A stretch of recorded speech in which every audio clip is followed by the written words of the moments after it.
let's say you're going at the first pin right here. Yeah. And you've short-sided yourself. Yeah, okay. You need more, Yeah, that's a good one. You need more air. Yeah. This is normal. Right here would be here, here. You're going at that first pin, you're this way, right? Yep. And then everything else the same. And now you really got to get left though, because you don't want to bottom, since the ball is more forward, you don't want to bottom out same place. That's where you really got to feel like. Milwaukee's own Skip Kendall. Skip Kendall. Skip Kendall is 5 under today. At the 9th. Chips in for birdie. He's tied for 3rd, 2 shots off the lead. I'm gonna put these underneath you. I want to see what it feels like for you when I get these underneath your arms. So now it's, I want to, it should feel like you're a little bit more connected. Yeah. To where it has to be more rotational instead of, any kind of hand movement really. Yep. Just keep rotating though. Yep. Right now, what I'm doing is I'm concentrating on missing this thing. That's goal number 1. Yep. When I teach people to shoot a pistol, then there's a goal number 1 that I teach them early on. Oh, that was so good, Doc. Yeah. So that good. I teach them early on that embarrasses them if they do it, and they'll never do it again. Huh. I think golf is all about that. You remember J.L. Lewis? Yeah, of course. Before he died, I taught him how to shoot a pistol, and it really helped his putting. Wow. It took away the flinch in his putting. That's awesome. Well, did that have some? Did it have something to do with his eyes, or what was? No, I'll tell you after Okay. I hit this shot here. After I hit this shot perfect. Love it. Yeah. Still a little better. Yep. It got to where it was supposed to. No question Good. about that. Good. How good was that? Wow, that felt so good. Really good. Yeah. Really good. All right, I'll tell you the pistol shooting trick. Okay. So what you do is you get a revolver. I've never shot a gun. That's all right. Yeah, I'm gonna teach Eddie and Eileen as well. Anyhow, you get a revolver, right? And a revolver is one you have bullets in, and each time the bullet rotates, right? Okay. So what you do is you teach somebody to dry fire with no bullets in, right? And you teach them exactly how to do it and how to pull the trigger and everything until that gun, when you pull the trigger, it does not, there's no flinch at all. Boom, boom, boom, boom. Then you stick one bullet in, and then now there's a thing, when's that bullet gonna go off? You don't know which one. And they're doing exactly the same thing. They don't know if there's a bullet in there or not. 5 out of 6 chances is there not. But as soon as they do this one time with no bullet in, it embarrasses them. They'll never do it again. Wow. Yeah. Like, because they're expecting the they're expecting kickback kind it, of. and I taught JL that. First of all, he became an expert pistol shot, and then he felt the same thing, that little flinch that he had when he was going into impact with the putter. And it went away. It went away immediately. Yeah. That's interesting. Really interesting. All right, I got enough to work on this one. All right, here's the one thing that I want to say though. Yep. The only shot that you're really going to have to change, it's not really changing. Yeah. It's manipulating your setup. Yeah. Okay, so if you wanted to hit, let's say you're going at the first pin right here. Yeah. And you've short-sided yourself. Yeah, okay. You need more, Yeah, that's a good one. You need more air. Yeah.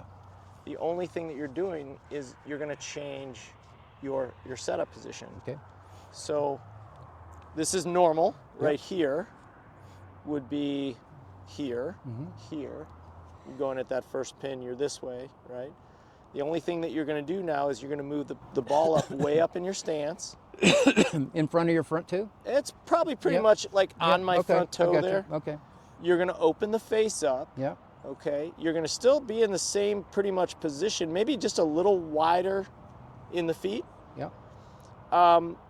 You're going to still point the grip back towards the middle of your body or just on the left side of your belly button. Now this 58-degree wedge, though, has a ton more left. Yeah. But now I'm still going to keep the same technique. Yeah, right.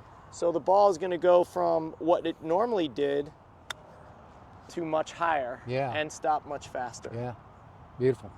So, but all you're doing, same technique, you're just changing your setup. You're manipulating your setup to do it. Yeah, and your highest lofted wedge, obviously. But it's the same technique. Nothing changes. Yep.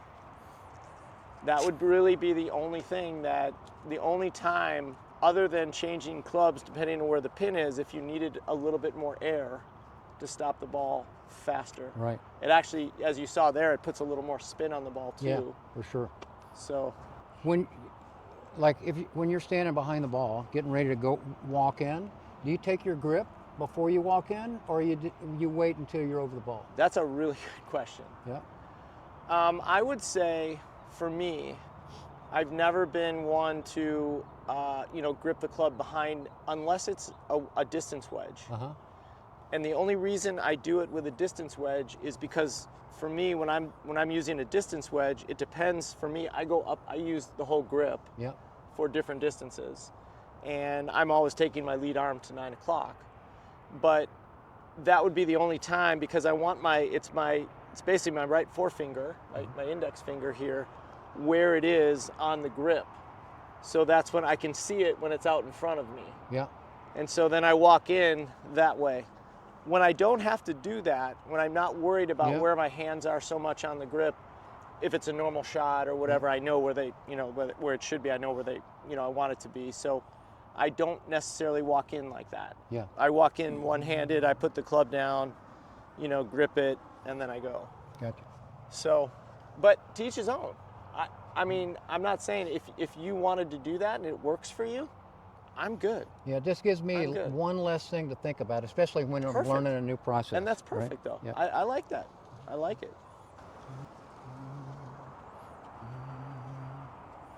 So, there you go. Yep. A little bit wider, Yep. Just a little wider.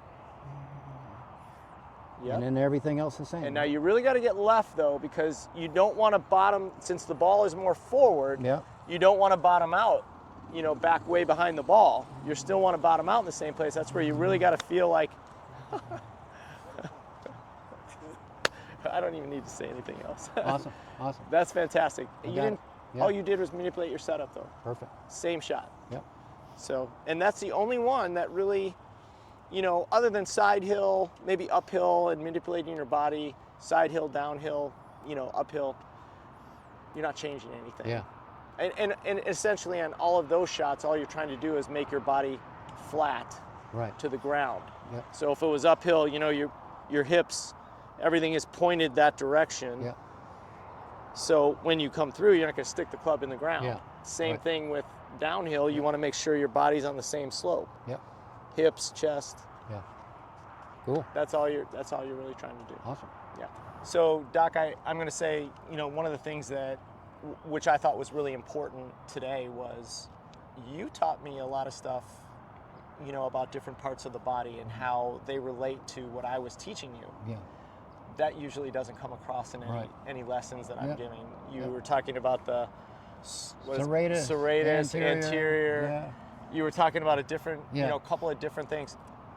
Again, I know shit from Shinola as far as that's concerned, as you would say. Well, but yeah. that being said, which I thought was really cool when you were mentioning all those different parts. So Yeah, it's to me it's like, first of all, you have to have an awareness of the body, like how every single thing in the body moves. That's my expertise, right? Is teaching awareness, teaching body movements and everything. But then the reason I asked you to give me a 1 hour lesson first before I ever hit a ball is I wanted to visualize what was happening in your body. And when you're teaching me, when I was actually hitting shots, I'm feeling what you're taking me through as you pull the club back. You're instructing me in all of that stuff, and then I'm coming up with the best strategy for what my brain knows about the awareness of the body. In how does this joint move? How does this joint move? How does this joint move? And I went through about 5 different scenarios, and on the last part, I got it right. Okay. Right? There wasn't any way that I was going to miss this training device here with what I was doing. So I had to change it, and so I had to go through joint combinations, and I'll just share with you what I got to the last is I got to move with this to make my body, my upper body move correctly. And I've had, it's too long to tell you all the injuries I've had as a Navy SEAL and 3,500 jumps Right. out of airplanes and all of that stuff. But I've had a lot of, I've had a lot of injuries, and it keeps my body from moving certain ways. So I think for anybody, for juniors, for recreational golfers, for senior golfers, I think it's really key to know how your body works, because it's your best tool, right? You know, these are great when you get the best wedges in the world, the best putter in the world, but your body is your best tool. And just like Fast Eddie Fernandez, right? He's used his body like he does for 35 years, and he knows how to use it. Now all we have to do is we have to, And injury-free. absolutely drive, injury-free. which is amazing. Now we have to do is reverse engineer that, which we have in the past 3.5 years, to find out exactly how every joint, muscle, tendon, fascia, all the fascial lines and everything moves. Right. What is your background through being the doctor and chiropractor that? Yeah, first of all, I mentioned I was a Navy SEAL for 22 years. I taught, I was an instructor and taught young fledgling wannabe SEALs I did that for 3 years. Then I hurt my body real bad, so I became a chiropractor. Then I became a neuromuscular therapist, then a performance enhancement specialist. Then I taught biomechanics for 6 years, taught plyometrics. So anyhow, I'm able to look at the body in many different ways and how it moves, and how to come up with strategies to, number one, keep it from getting injured, and then activation, performance, and recovery techniques. Wow. That's all I have to say. I think it's really cool that I was able to spend this time with you. Yeah, thank you. I learned a lot today. I hope you did. Oh God, yeah. I just want everyone to know, Rotex Motion, this is the man. Check out everything that he does online with Rotex Motion. It is amazing, amazing stuff. You're gonna learn a lot, and you're gonna only help your body. And even relating it to just, this chipping technique today was really eye-opening for me and really cool. Perfect. Really Thank cool. you so much. Thank you, man. Want to make more putts when it counts? Pressure-proof putting is going to show you how to do that. Grab the link below and catch your 3 free videos so you can do that under pressure.